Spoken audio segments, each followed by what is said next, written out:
Hello students, आज हम लोग नया चैप्टर केमिस्ट्री में स्टार्ट करने जा रहे हैं। जिस चैप्टर का नाम देखिए यहाँ लिखा गया है इलेक्ट्रोकेमिस्ट्री, और ये चैप्टर नंबर आपका 3rd है। इससे पहले का जो चैप्टर सॉल्यूशन था उसको हम लोग कंप्लीट कर चुके हैं। आप नोट्स बना चुके होंगे, उसको रिवीजन करते हुए बोले थे एनसीईआरटी का एक्सरसाइज बनाने के लिए, आप बनाए भी होंगे। और आपको पता है कि हम लोग फिजिकल केमिस्ट्री पढ़ रहे हैं, जिसमें आपका 12th क्लास में फिजिकल केमिस्ट्री का 5 चैप्टर है, जिसमें फर्स्ट चैप्टर का नाम आपका solid state, second chapter solution जो कंप्लीट हो गया है ऑलरेडी, और थर्ड चैप्टर इलेक्ट्रोकेमिस्ट्री, और फोर्थ जो है केमिकल काइनेटिक, और 5 नंबर जो है सरफेस केमिस्ट्री है। जिसमें सॉल्यूशन, इलेक्ट्रोकेमिस्ट्री और केमिकल काइनेटिक, ये 3 जो चैप्टर है बहुत इंपॉर्टेंट है 12th क्लास का, और ये आज स्टार्ट होगा। इसका इंट्रोडक्शन होगा, इस पे जो चर्चा है वो भी होगा। इसको रेगुलर हम लोग थोड़ा थोड़ा करके और कंप्लीट करते जाएंगे। ये लेक्चर नंबर 1 है, देखिए यहाँ लिखा गया है सीरियल नंबर से वीडियो बने, इसलिए तो आप समझ रहे होंगे। यहाँ के बाद हम लोग स्टार्ट चलिए करते हैं इलेक्ट्रोकेमिस्ट्री। आप लोग इस चैप्टर को सेपरेट करके और इस तरह से हेडिंग देते हुए नोट्स कॉपी पर लिखते चलिएगा। रेगुलर वीडियो अपलोड होता रहेगा, और इसको पूरे अच्छा से कॉन्सेप्ट के साथ हम लोग थोड़ा थोड़ा करके डेली पढ़ेंगे। तो चलिए देखते हैं इस चैप्टर का इंट्रोडक्शन। सबसे पहले इस चैप्टर में क्या पढ़ना है। तो आपको हम बताएं कि इस जो भी चैप्टर होता है उसका जो नेमिंग है, उसी में उस चैप्टर का पूरा कॉन्सेप्ट जो है छुपा रहता है। तो इस चैप्टर का देखिए नाम दिया गया है इलेक्ट्रोकेमिस्ट्री। इलेक्ट्रो मतलब आप समझ रहे होंगे, इलेक्ट्रो का मतलब होता है आयन, और ये 2 तरह से होता है, पॉजिटिव आयन और नेगेटिव आयन। 2 तरह के आयन होते हैं, आपको पता है।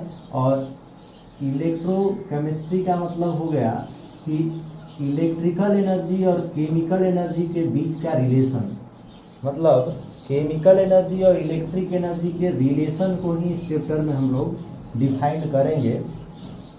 तो चलिए देखते हैं यहाँ इस चैप्टर का इंट्रोडक्शन। अगर इस चैप्टर को हम लोग को डिफाइन करना हो तो कैसे करेंगे, देखिए यहाँ, क्योंकि केमिस्ट्री का ब्रांच है तो लिखेंगे a branch of chemistry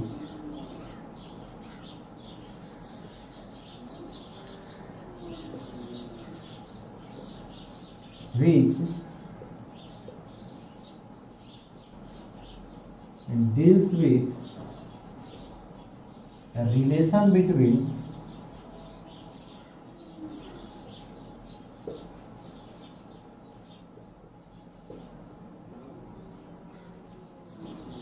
chemical energy and electrical energy is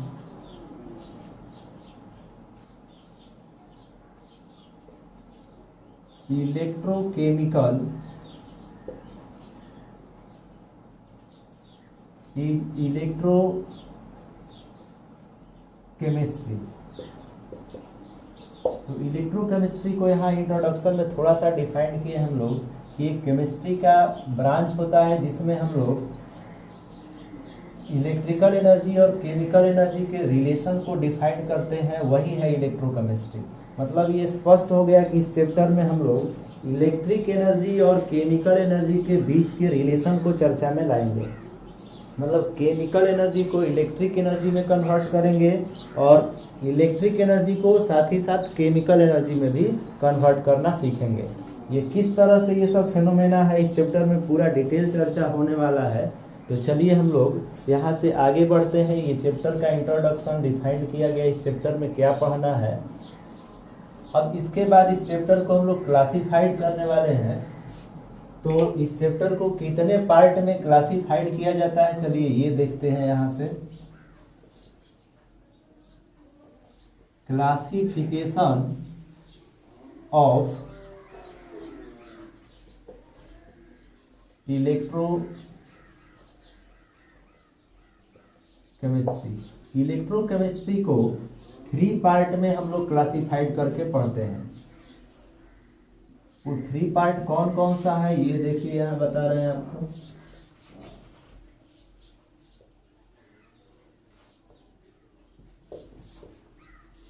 first है इलेक्ट्रोकेमिकल सेल,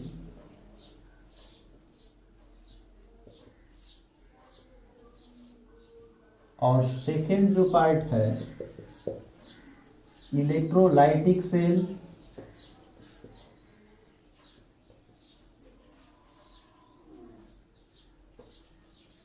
और थर्ड पार्ट में कंडक्टेंस। तो ये 3 पार्ट में इस चैप्टर को हम लोग क्लासिफाइड करके पढ़ते हैं। यहाँ पर सेल को इसलिए आना पड़ा है क्योंकि यही सेल ही केमिकल एनर्जी को इलेक्ट्रिक एनर्जी में और इलेक्ट्रिक एनर्जी को केमिकल एनर्जी में ट्रांसफर करने का एक इंस्ट्रूमेंट होगा। क्योंकि पहले ही अभी बता रहे थे कि इस चैप्टर में हम लोगों को इलेक्ट्रिक एनर्जी और केमिकल एनर्जी के बीच रिलेशन डेवलप करना होता है और उस रिलेशन को ही पढ़ाना होता है। तो उसके लिए डिवाइस चाहिए था, तो इसको हम लोग क्लासिफाइड किए चैप्टर को 3 पार्ट में, इलेक्ट्रोकेमिकल सेल, इलेक्ट्रोलाइटिक सेल और कंडक्टेंस। तो इसमें जो है मेन हम लोग ज़्यादातर स्टडी ये first electrochemical cell, electrolytic cell और उसके बाद कंडक्टेंस का थोड़ा सा चर्चा है, जो कि एक फिजिक्स का भी एक कॉन्सेप्ट है, फिजिक्स में भी पढ़ाना होता है। तो इसको हम लोग लास्ट में पढ़ेंगे, इसका चर्चा करेंगे। ये 2 को हम लोग पहले पढ़ेंगे। और एक बात और कि इस 12th के जितने चैप्टर हैं वो कहीं ना कहीं 11th के चैप्टर से रिलेशन रखते हैं। तो 11th के जितने चैप्टर्स हैं केमिस्ट्री के, फिजिकल केमिस्ट्री के, वो सब कॉन्सेप्ट आपको पता होगा क्योंकि ये सब पढ़ाया गया है पहले ही। और 11th भी बहुत जल्द ही स्टार्ट होगा, 1 जून से 11th का भी क्लास स्टार्ट होगा। लेकिन आप पढ़े हैं 11th क्लास पहले से, तो आप जो है इस चैप्टर को पढ़ने से पहले एक जो आप पढ़े हैं फिजिकल केमिस्ट्री 11th में रिडॉक्स रिएक्शन करके एक चैप्टर,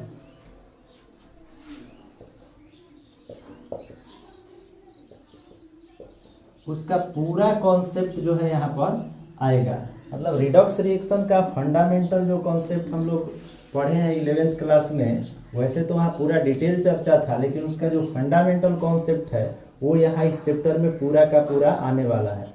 मतलब रिडॉक्स रिएक्शन के बिना इस चैप्टर को पढ़ने में मुश्किल होगा। तो रिडॉक्स रिएक्शन का थोड़ा सा यहाँ चर्चा होगा इस चैप्टर में, हम आपको थोड़ा सा बताएंगे और उसके बाद आगे इसको समझते चलेंगे। तो हम लोग आज यहाँ से इलेक्ट्रोकेमिकल सेल जो फर्स्ट पार्ट है यहाँ इलेक्ट्रोकेमिस्ट्री का, इसको स्टार्ट करेंगे। तो चलिए इसको स्टार्ट करते हैं यहाँ से। इलेक्ट्रोकेमिकल सेल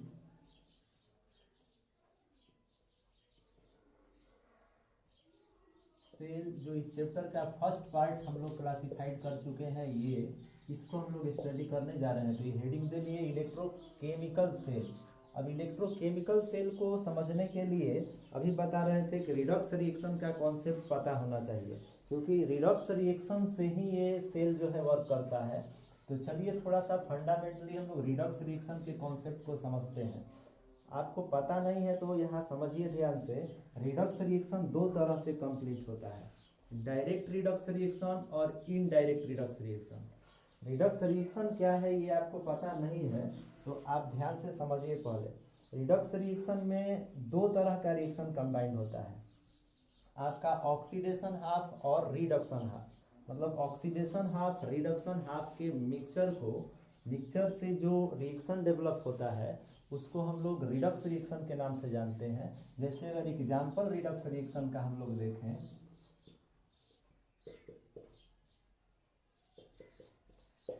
यहाँ लिख देते हैं कॉन्सेप्ट ऑफ रिडक्स रिएक्शन।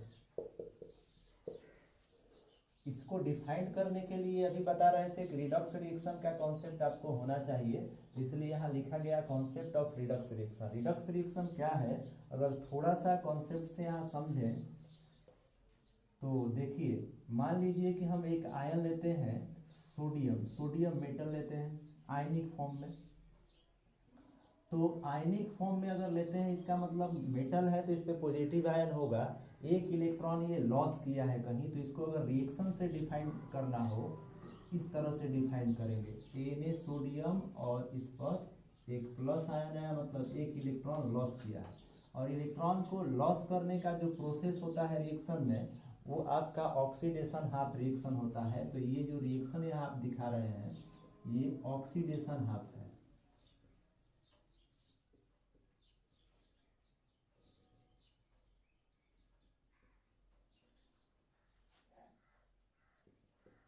और सेकेंड रिएक्शन अगर हम लोग यहाँ मान लीजिए नॉन मेटल लें, क्योंकि यहाँ मेटल पॉजिटिव आयन होता है तो एक निगेटिव आयन को कंसीडर करना है, तो चलिए यहाँ क्लोरीन ले लेते हैं। तो क्लोरीन पर आयन जो है ऑलरेडी निगेटिव होता है और ये जो है इलेक्ट्रॉन को गेन करता है। तो निगेटिव आयन अगर किसी एटम पर है, एलिमेंट पर है, तो इलेक्ट्रॉन वो गेन करता है। तो क्लोरीन एटम को हम एक इलेक्ट्रॉन देखिए गेन करा दिए, तो यहाँ पर क्लोरीन निगेटिव आयन हो गया। तो ये आपका स्टेप 2 जो है रिएक्शन दिखा रहे हैं, इसमें इलेक्ट्रॉन गेन हुआ है और इलेक्ट्रॉन गेन होकर के जो रिएक्शन कंप्लीट होता है वह आपका रिडक्शन हाफ होता है।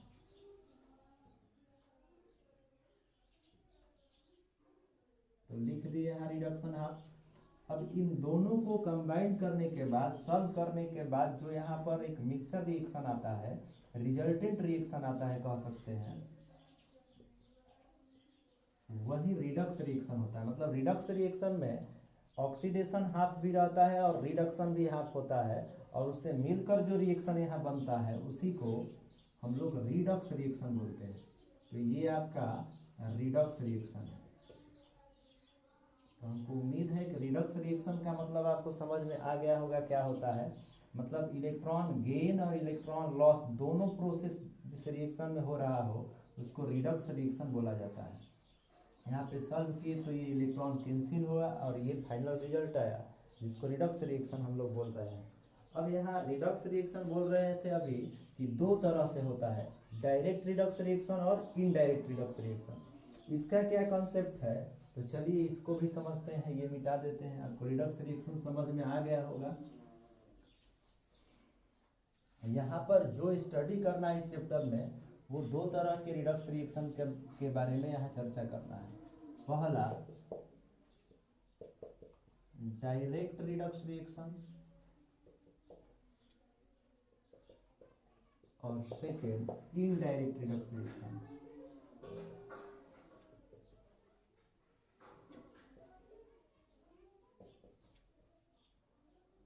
तो डायरेक्ट रिडक्स रिएक्शन क्या है, इनडायरेक्ट रिडक्स रिएक्शन क्या है, इसको हम लोग समझेंगे।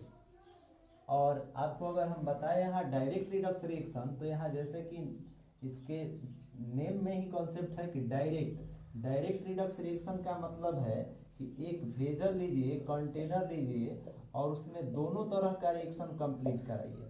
मतलब सेम कंटेनर में, एक सिंगल कंटेनर में ऑक्सीडेशन हाफ हो रहा हो और रिडक्शन हाफ, दोनों तरह का रिएक्शन हो रहा हो, तो उस तरह के रिडक्स रिएक्शन को डायरेक्ट रिडक्स रिएक्शन बोलते हैं। जैसे मान लीजिए यहाँ हम जिंक ले लिए और जिंक इस भेजल में ऑक्सीडेशन हाफ कर रहा है रिएक्शन,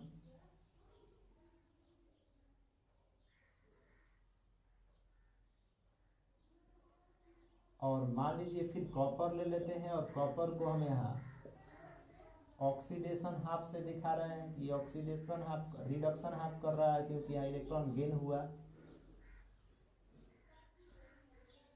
और दोनों एक ही सिंगल कंटेनर में दोनों तरह का रिएक्शन हो रहा है। तो इस तरह के, तो यहाँ देख रहे हैं ऑक्सीडेशन हाफ रिडक्शन हाफ एक ही कंटेनर में हो रहा है। इसको सॉल्व करिए तो जिंक कॉपर आयन और reaction mark zinc 2 plus ion और कॉपर। तो ये जो आप इन दोनों को सॉल्व किए तो रिजल्टेंट जो रिएक्शन आया, ये आप देख रहे हैं कि जिंक यहाँ ऑक्सीडेशन रिएक्शन कर रहा है, पॉजिटिव आयन इंक्रीज कर रहा है, यहाँ पॉजिटिव आयन जो है डिक्रीज हो रहा है आयन। तो यहाँ पर ये पूरा रिएक्शन जो है आपका वो रिडक्स रिएक्शन है और एक ही वेजल, एक ही कंटेनर में कंप्लीट हो रहा है। तो ये कैसा रिडक्स रिएक्शन कहलाएगा, direct.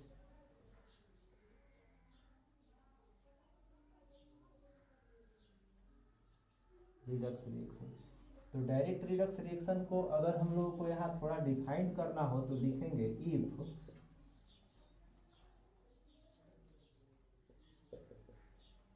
Oxidation half and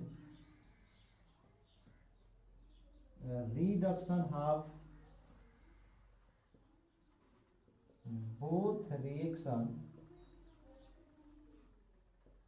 occurs in same vessel या same container, then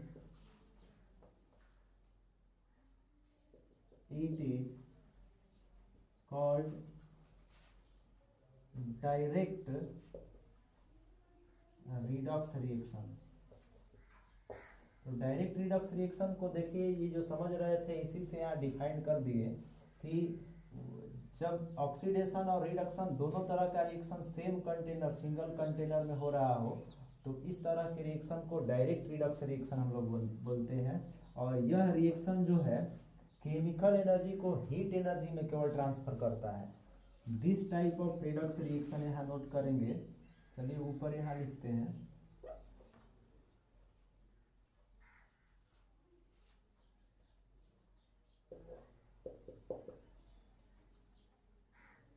direct Redux reaction के लिए ही पॉइंट है, this type of redox reaction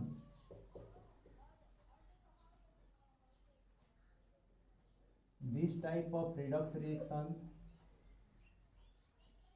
is convert chemical energy into heat energy, convert chemical energy into heat energy. मतलब यहां से आपको समझ में आ रहा होगा कि direct Redux reaction same container में होता है। जब ऑक्सीडेशन हाफ रिडक्शन हाफ दोनों सेम सिंगल कंटेनर में हो रहा हो तो ये डायरेक्ट रिडक्स रिएक्शन होता है। और इस तरह का रिडक्स रिएक्शन जो है केमिकल एनर्जी को हीट एनर्जी में केवल कन्वर्ट करता है। तो ये ध्यान रखना है। लेकिन इस तरह के रिडक्स रिएक्शन को इस चैप्टर में हम लोग नहीं पढ़ेंगे, मतलब डायरेक्ट रिडक्स रिएक्शन का चर्चा नहीं होने वाला है क्योंकि केमिकल एनर्जी को इलेक्ट्रिक एनर्जी में कन्वर्ट नहीं कर रहा है। तो चलिए देखते हैं इनडायरेक्ट रिडक्स रिएक्शन को। इनडायरेक्ट रिडक्स रिएक्शन में क्या कॉन्सेप्ट है।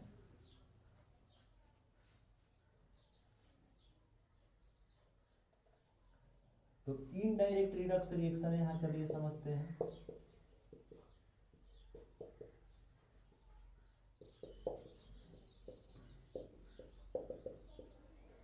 इनडायरेक्ट रिडक्स रिएक्शन जो है ऑक्सीडेशन हाफ और रिडक्शन हाफ दोनों तरह का रिएक्शन अलग अलग कंटेनर में होता है यहाँ। तो इसका डिफिनीशन हम लोग पहले लिख लेते हैं तब इसको हम लोग समझेंगे। इलेक्ट्रोकेमिकल सेल या गैल्वेनिक सेल सेम टर्म होता है। और ये जो हम लोग का इलेक्ट्रोकेमिकल सेल है इनडायरेक्ट रिडक्स रिएक्शन से ही ये जाना जाता है। मतलब इलेक्ट्रोकेमिकल सेल में जनरली जो है इनडायरेक्ट रिडक्स रिएक्शन ही होता है। मतलब इनडायरेक्ट रिडक्स रिएक्शन जो है इस तरह के सेल में कंप्लीट होता है। तो लिखेंगे यहाँ पर इलेक्ट्रोकेमिकल सेल और गैल्वेनिक सेल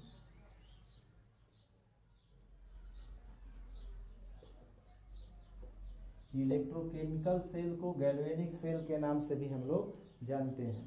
तो इलेक्ट्रोकेमिकल सेल और galvanic cell is a device in which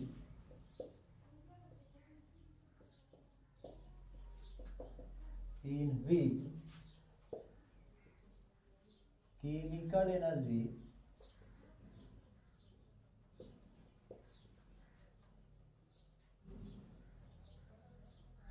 convert into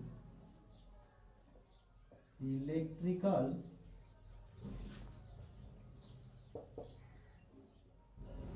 energy is known as indirect redox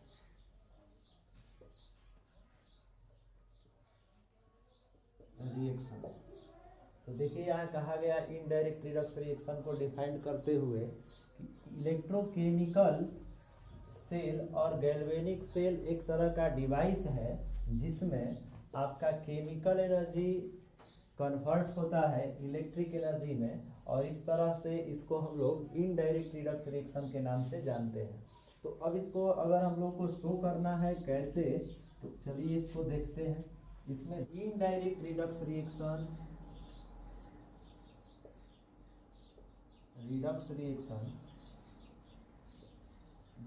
दो अलग अलग सेपरेट कंटेनर में ये कंप्लीट होता है। तो लिखेंगे indirect reaction is complete in two different containers, जिसको हम लोग आगे चल के इलेक्ट्रोड के नाम से जानेंगे उन कंटेनर्स को। तो इलेक्ट्रोड्स यहाँ लिख देते हैं। इलेक्ट्रोड्स जो क्या होता है, तो हाफ सेल्स इसको बोलते हैं, हाफ सेल। इलेक्ट्रोड को हाफ सेल भी बोलते हैं। तो दो अलग अलग इलेक्ट्रोड या अलग अलग कंटेनर या हाफ सेल के साथ जो है ये इनडायरेक्ट रिडक्स रिएक्शन कंप्लीट होता है। मतलब ऑक्सीडेशन हाफ अलग वेसल में अलग हाफ सेल में कंप्लीट होगा और रिडक्शन हाफ अलग सेपरेट कंटेनर में कंप्लीट होगा, और उसके बाद दोनों को कनेक्ट करेंगे और तब केमिकल एनर्जी जो है इलेक्ट्रिक एनर्जी में कन्वर्ट होता है, जिसको हम लोग इनडायरेक्ट रिडक्स रिएक्शन बोलेंगे। क्योंकि ऑक्सीडेशन एक अलग कंटेनर में होगा और रिडक्शन एक अलग कंटेनर में होगा। तो इस तरह से केमिकल एनर्जी इलेक्ट्रिक एनर्जी में कन्वर्ट होने लगेगा। तो उस तरह का जो सेल है वो सेल इलेक्ट्रोकेमिकल सेल के नाम से जाना जाएगा या गैल्वेनिक सेल के नाम से जाना जाएगा। तो चलिए इसको लिख देते हैं एज शोन इन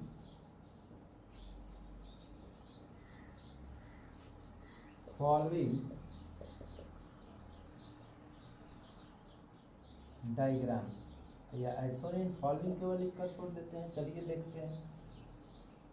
तो इलेक्ट्रोकेमिकल सेल अब यहाँ से देखिए, आप समझिएगा ध्यान से, स्टार्ट होने जा रहा है। अभी आपको डिफिनीशन केवल बताया यहाँ, और इनडायरेक्ट और डायरेक्ट रिडक्स रिएक्शन क्या होता है ये हम लोग देख रहे थे। अब यहाँ इनडायरेक्ट रिडक्स रिएक्शन जो कि इलेक्ट्रोकेमिकल सेल के अंदर होता है उसको देखिए यहाँ हम लोग समझने जा रहे हैं। तो इसमें हम लोग करते क्या है कि दो अलग अलग कंटेनर सेलेक्ट करते हैं सबसे पहले। तो चलिए यहाँ देखिए, एक कंटेनर यहाँ सेलेक्ट करते हैं,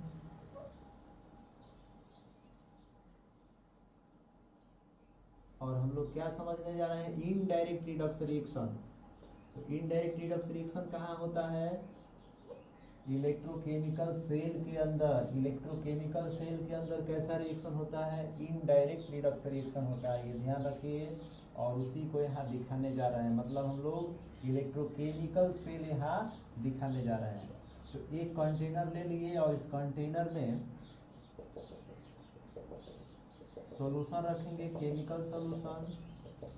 तो चलिए यहाँ हम लोग जिंक सल्फेट रख लेते हैं, ZnSO4 यहाँ लिक्विड रख लिए फर्स्ट कंटेनर में।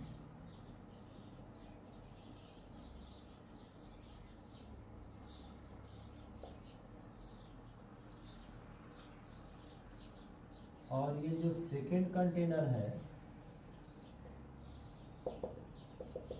इसमें भी सॉल्यूशन लिक्विड रख लिए, और इसमें कैसा लिक्विड रखे, तो कॉपर सल्फेट CuSO4 का सॉल्यूशन है। तो दो तरह का अलग अलग कंटेनर ले लिए और इसको इलेक्ट्रोड फॉर्म में हम लोग डेवलप करेंगे। मतलब कंटेनर में ये जो सॉल्यूशन है इसका इलेक्ट्रोड डेवलप करेंगे। इलेक्ट्रोड एक नया वर्ड है जिसको हाफ सेल के नाम से भी जानते हैं। इसका पूरा चर्चा हम लोग करेंगे क्योंकि इलेक्ट्रोड से ही इलेक्ट्रोकेमिकल सेल डेवलप होता है।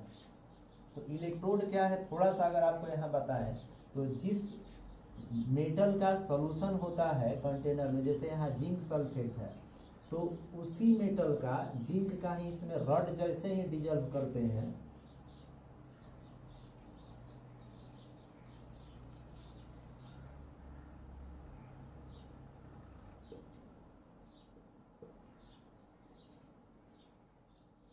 जिंक रॉड, तो ये इलेक्ट्रोड के नाम से अब जाना जाने लगता है। इलेक्ट्रोड या हाफ सेल भी आप बोल सकते हैं। मतलब क्या कि जिस मेटल का सॉल्यूशन इस कंटेनर में आप ले रहे हैं उसी मेटल का रड या छड़ इसमें जैसे ही डिजल्व आप करते हैं तो ये जो है इलेक्ट्रोड के नाम से जाना जाता है। मतलब इलेक्ट्रोड का क्या कॉन्सेप्ट है कि सॉल्यूशन जिस मेटल के नेचर का है उसी मेटल का इसमें रड जो है आप डिजल्व करिए, ऐसे रखिएगा, ये हाफ सेल या इलेक्ट्रोड हो जाता है। क्योंकि यहाँ से रिएक्शन स्टार्ट होने लगता है, ये आयन में ब्रेक हो जाएगा और यहाँ रिएक्शन होने लगेगा। कैसा रिएक्शन यहाँ होगा तो जिंक यहाँ पर ऑक्सीडेशन रिएक्शन करने लगता है। ऑक्सीडेशन रिएक्शन का मतलब समझ रहे हैं, अभी बता रहे थे, आपको पता भी है, इलेक्ट्रॉन जो है जिंक लॉस करता है। क्योंकि जिंक का वैलेंसी 2 होता है तो 2 इलेक्ट्रॉन ये लॉस करेगा। तो यहाँ हाफ सेल जो है ऑक्सीडेशन कर रहा है, ऑक्सीडेशन हाफ रिएक्शन यहाँ हो रहा है। तो आप समझ रहे होंगे ये निगेटिव रड हो जाएगा और निगेटिव रड इंडिकेट करने का मतलब यहाँ ऑक्सीडेशन है।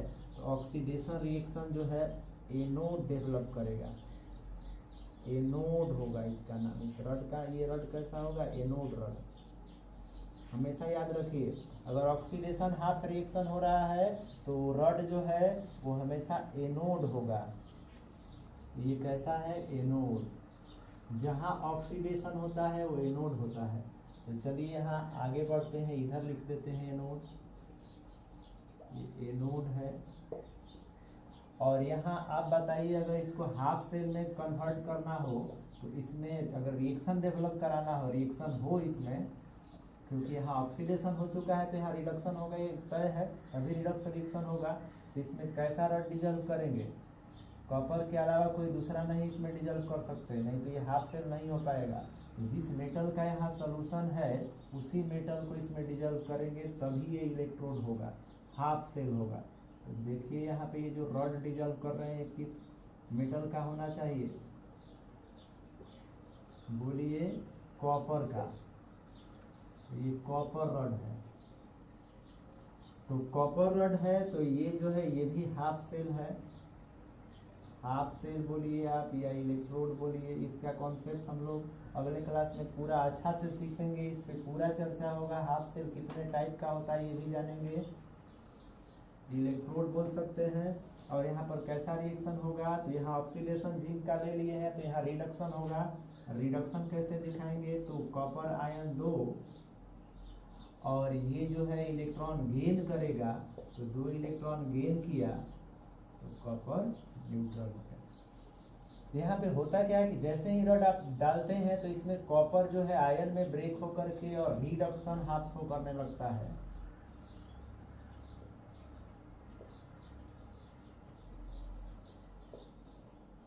और रिडक्शन हाफ रिएक्शन जहां भी हो रहा हो तो रड जो है हमेशा कैथोड होगा, ये ध्यान रखिए।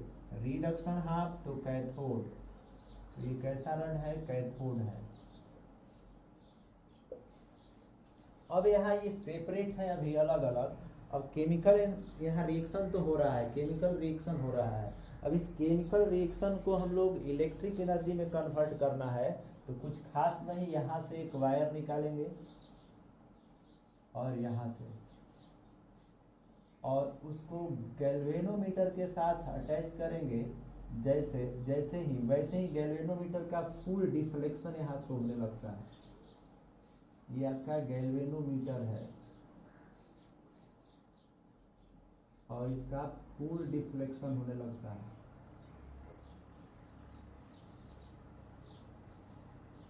मतलब इधर से इलेक्ट्रॉन ट्रांसफर होता है, क्योंकि इलेक्ट्रॉन लॉस हो रहा है यहाँ, तो इलेक्ट्रॉन इधर से इधर इलेक्ट्रॉन का फ्लो होने लगता है। तो करंट किधर मूव करेगा, अपोजिट में इलेक्ट्रॉन के।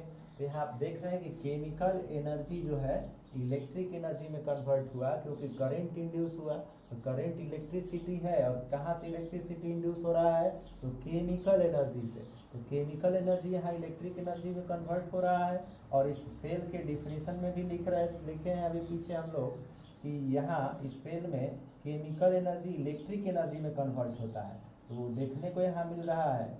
अब ये लॉन्ग समय तक ये सेल जो है स्टेबल रहे, इसके लिए एक और काम करते हैं हम लोग कि इस दोनों कंटेनर को जो इनडायरेक्ट फॉर्म में है अभी, इसके साथ जो है एक ब्रिज जोड़ते हैं जिसको सॉल्ट ब्रिज के नाम से जानते हैं। तो उसको अटैच करते हैं ताकि ये सेल जो है कुछ लॉन्ग समय तक स्टेबल बना रहे।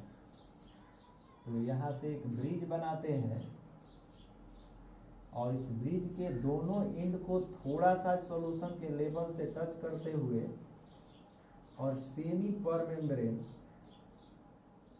के द्वारा इस दोनों एंडों को अटैच करते हैं। सेमी पर मेम्ब्रेन से इसको अटैच करते हैं।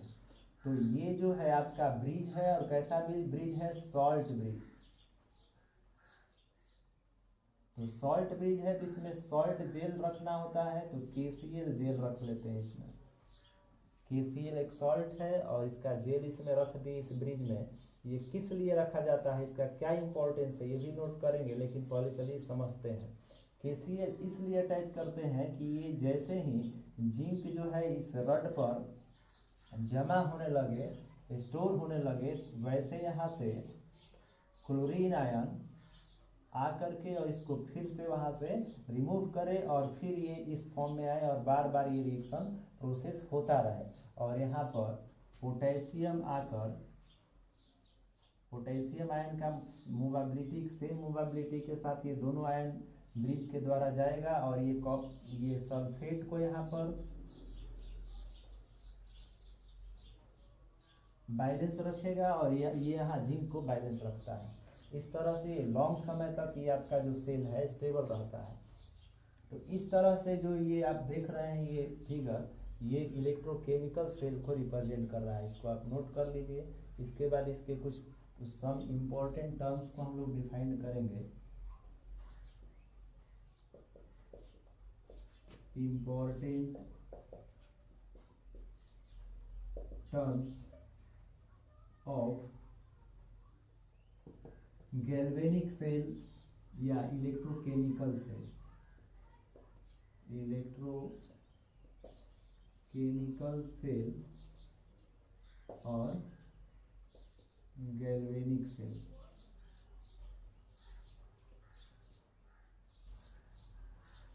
तो गैल्वेनिक सेल या इलेक्ट्रोकेमिकल सेल से रिलेटेड जो ये थोड़ा सा जो इम्पोर्टेंट टर्म है, एक एक करके नोट करेंगे। तो फर्स्ट पॉइंट में हम लोग नोट करने जा रहे हैं।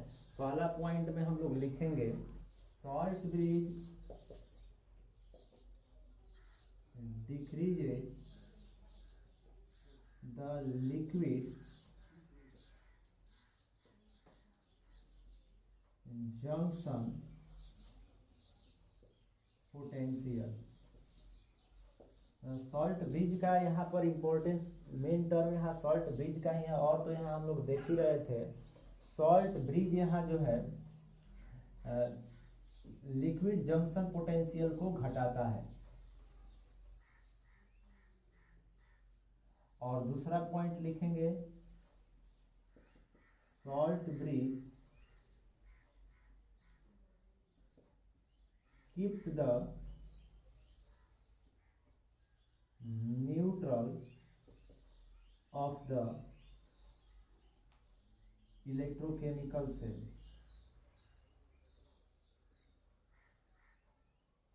इलेक्ट्रोकेमिकल सेल को सॉल्ट ब्रिज न्यूट्रल फॉर्म में रखता है। इसको इस तरह से भी लिख सकते हैं कि salt bridge keep the solution neutral, also यहाँ लिखा जा सकता है salt bridge keep the neutral of the solution कहें या इलेक्ट्रोकेमिकल सेल, बात एक ही है। तो इस तरह से ये पॉइंट जो है इलेक्ट्रोकेमिकल सेल के सॉल्ट ब्रिज के लिए यहाँ डिफाइंड किया गया। तो ठीक है, आज के लिए इतना ही। अगले क्लास में हम लोग इसके बाद का चर्चा करेंगे। अगला क्लास हम लोग का इलेक्ट्रोड पे होगा। स्पेशली इलेक्ट्रोड के कितने टाइप्स होते हैं